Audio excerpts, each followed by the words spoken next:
دەچینە لای کورتەی چەند هەواڵێک کە هەر هاوکارانمان لە کورسات نیوز یاخود بەشی هەواڵی کورسات نیوز بیان ئامادە کردوین. ئەمڕۆ تەرمی 5 کۆچبەری کورد کە ساڵی ڕابردوو لە دوورگەیەکی یۆنان خنکاون دەهێنێنەوە بۆ هەرێم. حسێن حەمە ساڵح نوێنەری دەستگای لووتکە لە یۆنان بە کورسات نیوزی ڕاگەیاندووە دوای تێپەڕبوونی نزیکەی 4 مانگ بەسەر ڕووداوی ژێرئاوکەوتنی بەلەمێکی کۆچبەران لە نزیک دوورگەی سانتۆرین لە یۆنان کە ژمارەی کۆچبەری کورد خنکان ئەمڕۆ تەرمی 5 کۆچبەری کورد دەهێنرێنەوە بۆ هەرێم. ئەوڵێکی ترا ماژە بۆ دەکات سەرکردەکانی چوارچێوی هەمانجی لە بەغدا کۆبوونەتەوە تاوتوی پرسی پێکەنانی حکوومەتی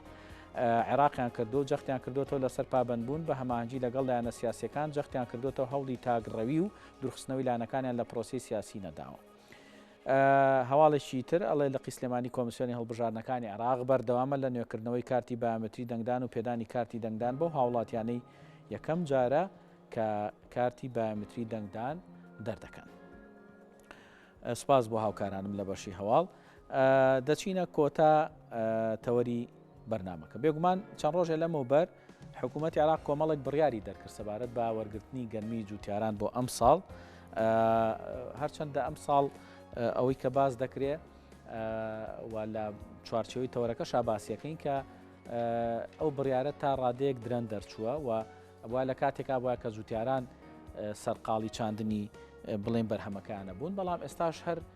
ئومێدێک هەیە بۆی کە بتوانێت هاوکارێک بێ بۆ جوتیاران. بۆ ئەو مەبەستە ئێمە لە ستۆدیۆ میوانداری بەڕێز کامەرانوریا بەڕێوەبەری بازرگانی دانەوێڵەی سلێمانیمان کردووە کە گفتوگۆ لەم بارەیە بکەین. کاکەمەران بەخێر بێ بانی باش. با سەرەتا بزانین ئەو بڕیارە بە دیاریکراوی لەگەڵ پێشووا چ جیاوازیەکی هەیە، ینی بڕیارەکە چ جیاوازیەکی بۆ جوتیاران دروست کردووە؟ ئەم بڕیارە سەرەتا حەسەب ئەو کتابی لە ئەنجومەنی وەزیرانەوە بۆ هەموو فەرعەکانی عێراق ڕۆیشتووە لە 9 دەرچووە. بەڵێ یەکەم شت فەرقەکەی ئەوەیە سعری وەرگرتنی گەنم زۆر بەرز بووەتەوە. مثلا پار مثلا دەرەجە یەکمان 560 وەرەگرن ئەم ساڵ بووەتە 750,000. این فەرقێکی زۆرە. پار گەنمەکان ئەوە کرابوو تەصنیف کرابوو دەرەجە 1 و دەرەجە 2 دەرەجە 3. ئەم ساڵ ئەوە نەماوە، ینی هەمووی بە یەک ئازدۆرەگیرێ بێتە دوو جۆر بە خەسم و بێ خەسم. ئەوای لێ هاتووە، یعنی ئەوە نییە مەسەڵەن بڵێ ئەمە دەرەجە یەکەمە دەرەجە دو خەسم و بێ خەسم. ئەم ساڵ لە باشەکەی ئەوەیە هەرە بێ زیاتر ئەوەیە لە کاتی پرۆسەی فەلاح کە گەنم تەسلیمی سایلۆکانەکە با حسب ئەم کتابی ئەنجومەنی وەزیران ئەبێت لە مانگی 36 ئەم ساڵە پارەکەی درابێ وەرگیرابێ. ئەوە نییە مەسەڵەن ئێستا ئێمە حالیان لەم لەحزەیە ئەمڕۆ چەکی پار تەوزیعەکەی 2021 مەجموعەیەکی مابوو و ئەمڕۆ سایلۆکانی لقی سلێمانی هەموو تەوزیعەکەی ئەم ساڵ پارەدانەکە زۆر خێرایە، ینی ئەو پەڕی ماجێک تاخیر بێ ئەگەر ببێ. ئەوە یعنی دوو لە هەرە نقطە ئەساسیەکانە ئەویش بۆ زیاتر پشتگیریکردنی جوتیارە بۆ ئەوی بێ بەروبوومەکەی تەسلیمی حکوومەتی عێراقی بکە. چونکە خۆتان نەزانن ئەم قەرارەش لە ئەنجامی چی دەرچوو، یعنی ئەمە قەرارە لە ئەنجامیەوە دەرچوو دوو وڵات ئێستا لە شەڕێکن ئۆکرانیا و رووسیا 130 گەنمی جیهان ئەوان بەرهەمی هێنن. عێراقی چی لەوێەوە هێنا؟ نه عێراق ئێستا خۆی کاکڕەنجەگەر تاریخیان عێراق لەبەرەوەی کۆنەڵی بریتانی بوو زیاتر لەو وڵاتانە گەنمەهێنێ کە ئایدی مەسەلەن وەکو بڵێ شای بریتانی مەسەلەن لە ئوسترالیا لە کەنەدا لە ئەمریکا لەو کە زۆر لە گەنمی ڕووسی و ئۆکرانی باشتریش. ئێستا حالیان ئێمە عێراق حکوومەتی عێراق 150,000 تەنی ئیسترات کردووە لە گەرمی ئوسترالی. حسەی سلێمانیان دیاری کردووە 4500 تەن، چکەوە بێت دابشکە بەسەر هەژدە پارێزگاکە لەو 4500 ئێمە تا ئێستا 2200 ینی 150 نیوەی ڕێکمان وەرگرتووە و هەرداشمانەوە بە ئاشەکان ینی تەوزیعمان کردو لای خۆمان نەمانێشتووە. باش ئەو باس لە شتێک کا کامەران وڵا گرنگە بەلامەوە پرسیایی لەبارە بکەم ئەڵێ بە یەک ئاستەمی وەرەگیرێ بەڵام بە خەسم و بێ خەسم. ئەمە کێشەتان لە کوالیتیا بۆ دروست ناکە؟ طبعا کێشە دروستەکە چکە تۆ خۆ ئەبێ حەقی فەلاحی نەخۆی مەسەن یەکێک گەنمەکەی جوانە یەکێک گەنمەکەی جوان نییە نابێ هەمان سعر بێ وانە. ئێمە ئەو خەسمە لە هەموو سایلۆکانە لە هەموو بنکەی وەرگرتنەکانە بەشی تاقیگە هەیە فاحسی مختبەری لێە گەرمەکە وەرەگرە ئیتر حەسب ئەم مواسفاتی کە ئەم ساڵ دەرچووە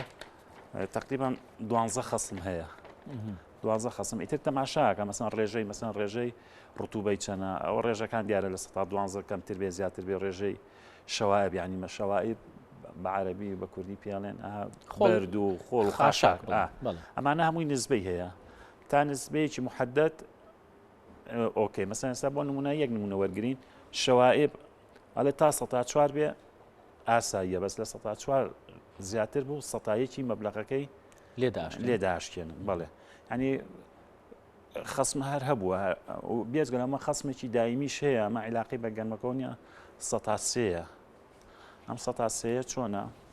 102 بۆ دامی بزوری پێڵێن بە عەرەبی بە کوردیانی یارمەتیدانی تۆ چون هەموو ساڵێک ئێمە نیە وەکو وەزارەتی تیجارە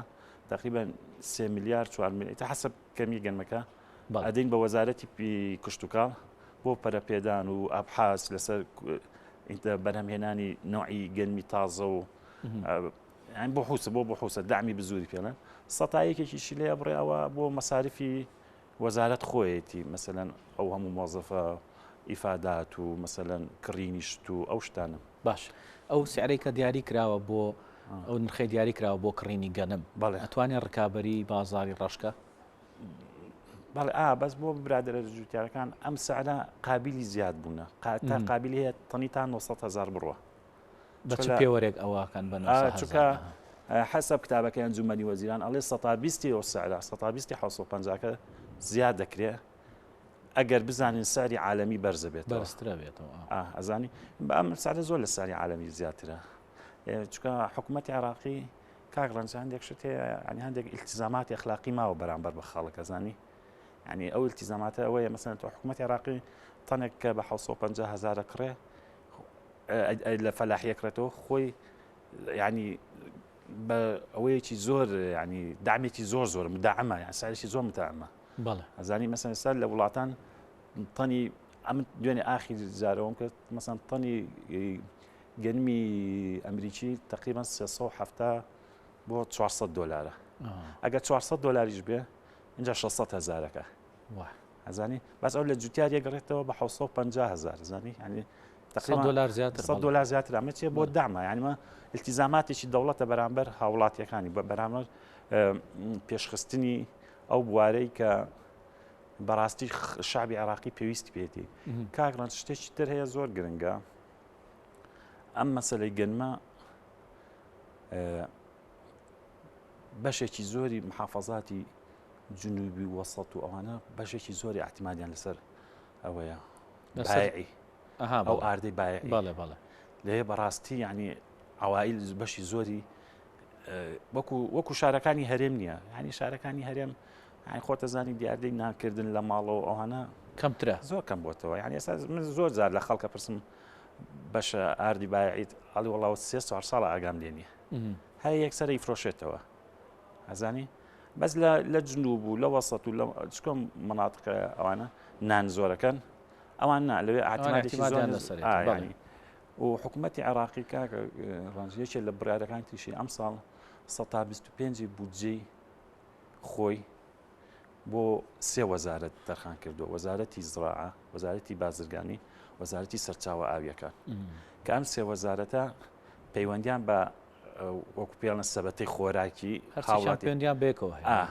ینی پارەیەکی زۆرەکە 125 تقریبا 23-24 میلیارد دلارەکە یعنی ئەم حکوومەتەکە ئەوە بووە کە ئەزمەکان ڕوەدا هەمی خۆ ئامادەکردنیی تایە ئەزانی ئەو نقطەیە هەیە باش کا کامەرانێک شتی تر هەیە جوتیارەکان باز لەواکەن ئەڵێن ئەگەر لەو کاتی کە ئێمە بە پرۆسی بەرەمهێنانی ئەو گەنمە هەستاوین ئەو کاتە حکوومەتی عێراقم بڕیاری دەرکدا لەوانێ ڕێژەی بەرەمهێنانی گەنم زۆر زیاتر بووە لە ئێستا باس هەواڵێکی شە بوو باز لەوە کە ڕێژەی گەنم ئەم ساڵ کەمترە بێت لە چاو ساڵانی ترە بەرهەمی گەنم من کاک ڕەنج من نەزانین چی من ئێمە تەوقعاتی زراعە بەڕێوەبەراتی گشتی کشتتوکاڵی سلێمانیمان لایە ئەم ساڵ تەوقعاتە کرێ ئەو تەوقعاتش زیاتر حتمان لەسەر بارانە چونکە زۆربەی گەرمی کوردستان دێمیە ئەڵێ نزیکەی تا 500,000 تەن ئەتوانین ئینتاجکەین 500,000 تەن یعنی گەنم بۆ سلێمانی زۆر زۆرە